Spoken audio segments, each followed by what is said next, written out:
Hi எல்லாருக்கும் வணக்கம். இந்த வீடியோவில் நம்ம அரசர் சாலமோன் இவரை பற்றி தான் பார்க்க போகிறோம். அதுக்கு முன்னாடி எங்களோட யூடியூப் சேனலை மறக்காமல் சப்ஸ்கிரைப் பண்ணுங்கள். வாங்க இப்போ வீடியோக்குள்ளே போகலாம்.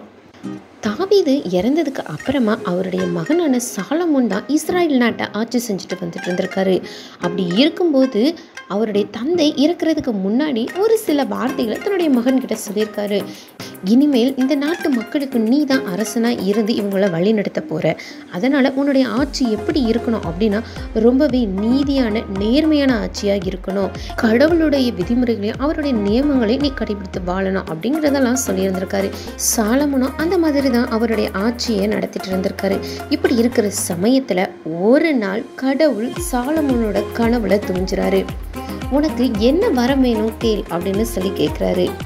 நம்ம எல்லாரும் கடவுள் நம்ம கிட்ட வந்து வரம் என்ன வேணும் அப்படின்னு சொல்லி கேட்டா செல்வத்தையோ அல்லது வேறு ஏதாவது ஒரு விஷயத்தை தான் கேட்டிருப்போம்.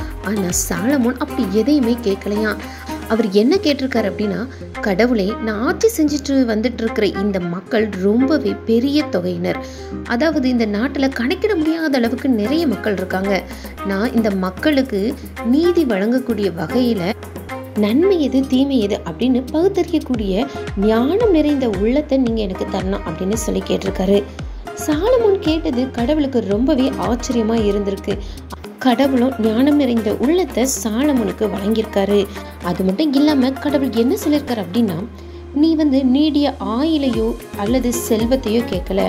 உன்னுடைய பகைவர்கள் அதாவது உன்னுடைய எதிரிகள் சாகணும் அப்படிங்கிறதையும் நீ விரும்பலை. நீதி வழங்க தேவையான ஞானத்தை மட்டும்தான் நீ என்கிட்ட கேட்டிருக்க. அதனால உனக்கு நான் எந்த அளவு ஞானத்தை கொடுக்க போறேன் அப்படின்னா, உன்னை போன்று யாருமே இதுக்கு முன்னாடி ஞானத்தோட ஆட்சி செஞ்சதும் கிடையாது. இனிமேல் அந்த அளவுக்கு யாரும் இருக்க போவதும் கிடையாது. அந்த அளவுக்கு ஞானமும் பகுத்தறிவும் நிறைந்த உள்ளதை நான் உனக்கு வழங்குகிறேன் அப்படின்னு சொல்லிட்டு அதோட மட்டும் நிறுத்தலைங்க. நீ கேட்காத செல்வத்தையும் புகழையும் நான் உனக்கு கொடுப்பேன். நீடிய ஆயிலையும் நான் உனக்கு தருவேன் அப்படின்னு சொல்லியிருக்காரு. இப்படி இருக்கிற சமயத்தை அதாவது 2 விலை மாதர் தங்களுடைய பிரச்சனைகளுக்கான தீர்வை எண்ணி அரசர் சாலமோன் கிட்ட வந்திருக்காங்க. இது கொஞ்சம் வித்தியாசமான வழக்கா இருந்திருக்கு. என்ன அப்படிங்கறத நம்ம இப்ப பார்க்கலாம். 2 பேருமே ஒரே வீட்டுல வசிச்சுட்டு வந்திருக்காங்க. இப்படி இருக்கிற சமயத்துல ஒரு பெண்ணுக்கு முதல்ல ஒரு ஆண் குழந்தை பிறந்திருக்கு. அந்த குழந்தை பிறந்த கொஞ்சம் ஒரு 2-3 நாட்கள்லயே இன்னொரு பெண்ணுக்கும் ஒரு குழந்தை பிறந்திருக்கு. அதுவும் ஆண் குழந்தையா இருந்திருக்கு.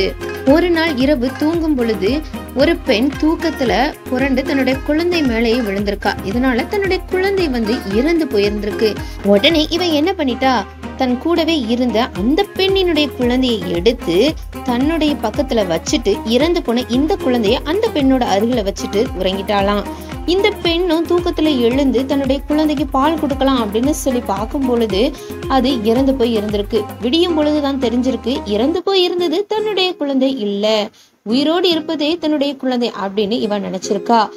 ஆனா இந்த குழந்தையை மாற்றி வைத்த அந்த பெண், இல்ல, உயிரோடு இருப்பதுதான் என்னுடைய குழந்தை, இறந்து போனதோ உன்னுடைய குழந்தை அப்படின்னு சொல்லி 2 பேருமே ஒருத்தர் மாற்றி ஒருத்தர் சண்டை போட்டிருக்காங்க. இப்போ இந்த தீர்வை எண்ணிதான் அரசர் சாலமோன் கிட்ட வந்திருக்காங்க. அரசர் சாலமோனுக்கு இது ரொம்பவே வித்தியாசமான வழக்கா இருந்திருக்கு. 2 பேருமே உயிரோடு இருப்பதுதான் என்னுடைய குழந்தை அப்படின்னு சொல்லியிருக்காங்க.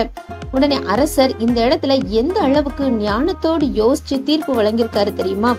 அவர் சொல்லியிருக்காரு, உடனே ஒரு வாளை கொண்டு வாங்க அப்படின்னு சொல்லியிருக்காரு.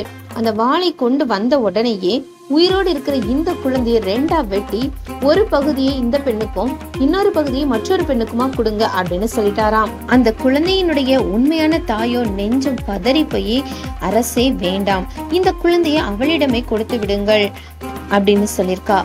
ஆனா இந்த குழந்தையை மாற்றி வைத்த அந்த பெண்ணும் என்ன சொல்லியிருக்கா அப்படின்னா, இல்லை, இந்த குழந்தையை 2ஆக வெட்டுங்கள், ஒன்றை என்னிடமும் மற்றொன்றை அவளிடமும் கொடுங்கள் அப்படின்னு சொல்லி ரொம்பவே ஆணவத்தோடு பேசியிருக்கா. உடனே அரசர் அந்த இடத்துல உண்மையான தாய் யார் அப்படிங்கறத தெரிஞ்சுக்கிட்டாரு. உயிரோடு இருக்கும் அந்த குழந்தையை இந்த முதல் பெண்ணிடமே கொடுங்கள், இவள் தான் உண்மையான தாய் அப்படின்னு சொல்லி தீர்ப்பு வழங்கியிருக்காரு. கடவுள் கொடுத்த அருளால அரசர் சாலமோன் இந்த அளவுக்கு ஞானமிகு தீர்ப்பை அந்த பெண்களுக்கு வழங்கியிருக்காரு. இதுதான் இன்றைக்கான கதை. இந்த கதை உங்களுக்கு பிடிச்சிருந்துச்சுன்னா லைக் பண்ணுங்க, ஷேர் பண்ணுங்க, கமெண்ட் பண்ணுங்க.